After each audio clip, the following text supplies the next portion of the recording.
colegas têm reparado anteriormente, já tem sido uma discussão de algumas décadas, é que normalmente as outras estrelas, que parecem ser muito semelhantes ao Sol, são sempre mais ativas que o Sol. Vamos partir para esta conversa de uma pergunta que pode parecer uma espécie de provocação boa. Afinal, o Sol, a nossa estrela é mesmo uma estrela normal? É esta a questão que estava colocada há uns anos esta parte, ou que de algum modo ainda está colocada, e que um trabalho liderado pela investigadora do Instituto de Astrofísica e Ciências do Espaço, parece vir, Ângela Santos, que se junta a esta conversa, parece vir agora esclarecer.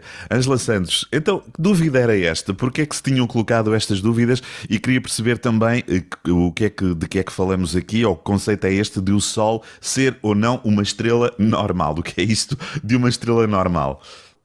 Então, quando nós comparamos o Sol com outras estrelas, normalmente nós escolhemos aquelas que nós pensamos que são do tipo solar. São estrelas que são semelhantes ao Sol, que são estrelas de pequena massa, mais ou menos são as estrelas mais frias também, e mais pequenas. E quando tentamos selecionar, então, dentro dessas estrelas, as mais próximas do Sol, e, em particular, comparar a atividade magnética e a rotação das estrelas, o que temos, ou os que os colegas têm reparado anteriormente, já tem sido uma discussão de algumas décadas, é que normalmente as outras estrelas, que parecem ser muito semelhantes ao Sol, são sempre mais ativas que o Sol.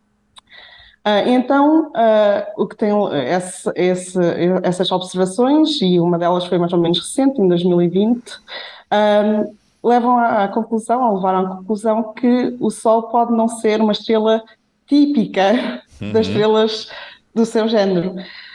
No entanto, o outro pensamento é que as estrelas que nós estamos a selecionar como semelhantes ao Sol podem não ser semelhantes ao Sol, então pode haver uma limitação nos nossos métodos de classificação. E é mais ou menos isso o que nós encontramos neste trabalho, que usando dados mais recentes, então conseguimos selecionar melhor as estrelas que são de facto do tipo solar, e então encontramos que o Sol, afinal, parece ser uma estrela igual às outras. Mas essa eventual diferença do Sol, ou essa diferença do Sol em relação a outras estrelas, é uma diferença que tem a ver só com a atividade solar, ou há outros parâmetros que também poderiam colocar o Sol numa categoria algo diferente? Eu aqui estou mesmo só a falar da atividade magnética. Atividade magnética, sim, sim. Sim. E não existem, noutros parâmetros, o Sol parece ser, era consistente com as observações, Com as mas observações, normalmente, sim, sim. normalmente, porque, por exemplo, porque as observações que nós usamos para a atividade magnética, não há sobreposição com outro tipo de observações, na maior parte das vezes, observações que nos permitam ter detalhes sobre outras propriedades das estrelas, como as oscilações à superfície, e por isso também não, para aquelas estrelas que nós temos atividade, por vezes não conseguimos ter outro tipo de propriedades, então não dá para fazer essa comparação direta se essas estrelas são só diferentes em termos da atividade magnética ou se outras propriedades também parecem ser diferentes. Muito bem. Mas essas dúvidas sobre a caracterização do nosso Sol surgiram, a Ângela Santos disse há pouco, que já têm décadas, portanto já é um tempo apreciável. Sim. Surgiu à medida que foram aparecendo mais dados e dados mais detalhados, com os novos satélites, os novos meios de observação do Sol. Essa dúvida aparece porquê? Sim, então originalmente os dados eram muito limitados, eram obtidos a partir do solo, significa que existem correções que é preciso ter por causa da atmosfera da Terra. Também eram muito limitadas, eram algumas estrelas, poucas, algumas menos de dezenas. Pronto, então era muito limitado, por isso as conclusões originais, são mais ou menos há 30 anos atrás, são muito limitadas. Entretanto, com o avanço da tecnologia e com os satélites espaciais, nomeadamente aqueles que nós chamamos de caçadores de planetas. Então temos acesso a observações no caso do Kepler, Sim. para centenas de milhares de estrelas do tipo solar, aquelas que nós achamos que são de pequena massa, como o Sol. E por isso agora conseguimos então ter amostras muito maiores do que aquelas que originalmente os colegas tinham. E Ângela, como é que vocês escolheram as estrelas que, entretanto, observaram para este estudo, para perceber se o Sol era algo distinto ou não dessas estrelas? Como é que foi feita essa escolha? Essa escolha, ou seja, porque é uma amostra, não é? Imagino com algum cuidado, porque se não escolher uma amostra não podia ser uma amostra imparcial, é a palavra que me vem agora à cabeça, não é? Podia ser, na escolha da amostra, podia já haver uma tendência para um determinado resultado. Como é que isso foi feito? Então, existem vários passos. O primeiro Sim. passo foi num artigo anterior, em que nós só obtivemos os períodos de rotação e os níveis de atividade médios das estrelas. E isto, a nossa amostra original tem cerca de 160 mil estrelas, e conseguimos recuperar então períodos de rotação e atividade média para cerca de um terço dessas estrelas, o que significa que nós, para as outras estrelas, ainda temos um longo caminho a fazer também. 170 mil estrelas, percebi bem, Ângela? 160 mil dessas Sim, 160 estrelas, mil, sim. que nós analisámos, foram observadas pelo Kepler. Sim. Nós conseguimos recuperar períodos de rotação e atividade média para cerca de 55 mil estrelas, um terço mais ou menos.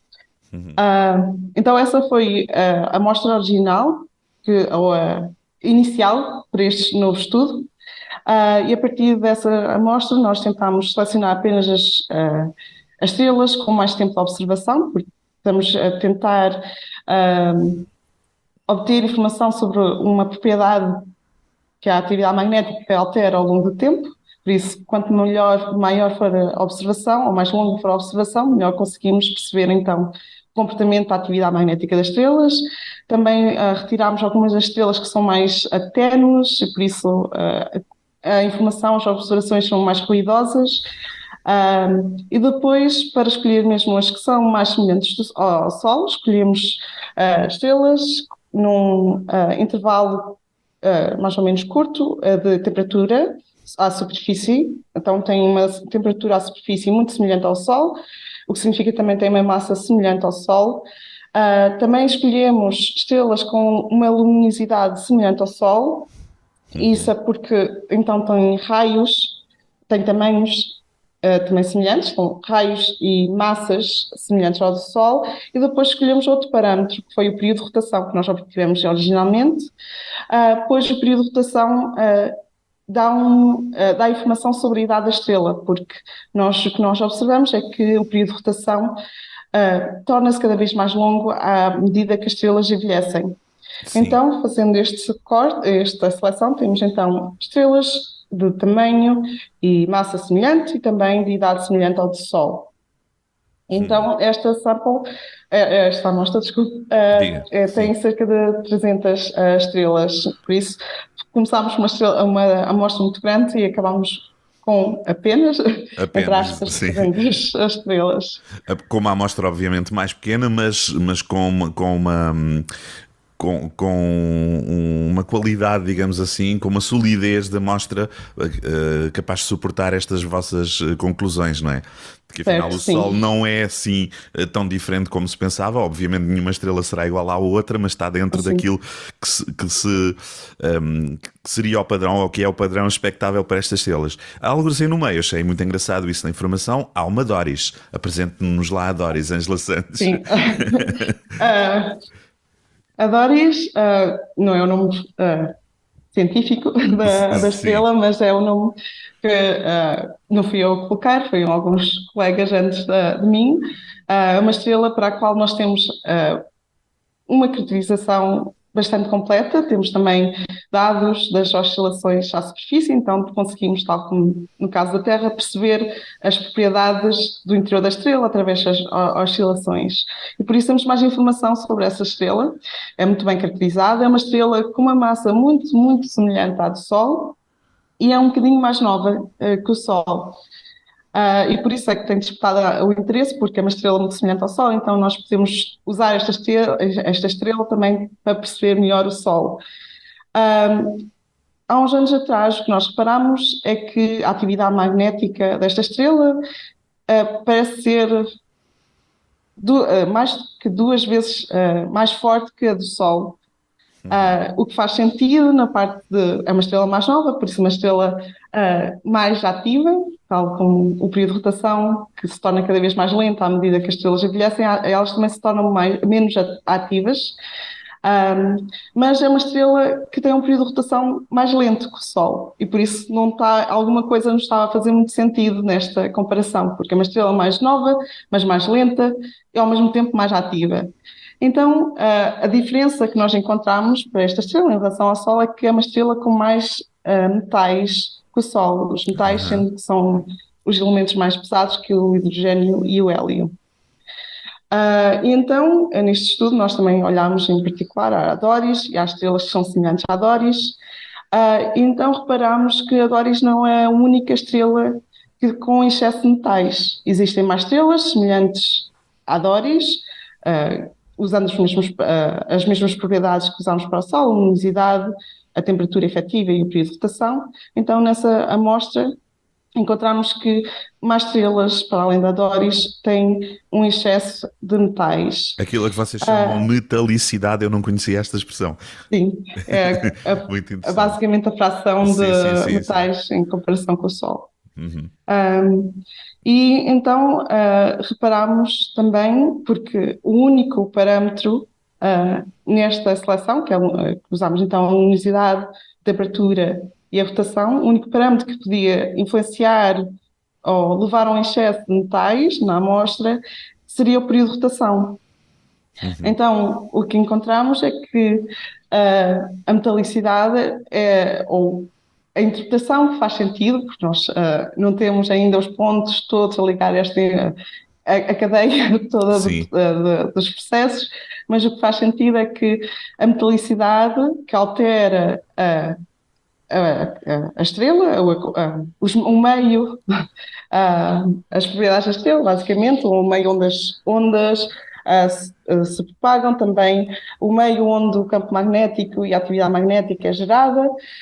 Por isso a metalicidade parece, aí temos evidências então para isso, que faz as estrelas ficarem mais ativas em comparação às estrelas que têm menos metais.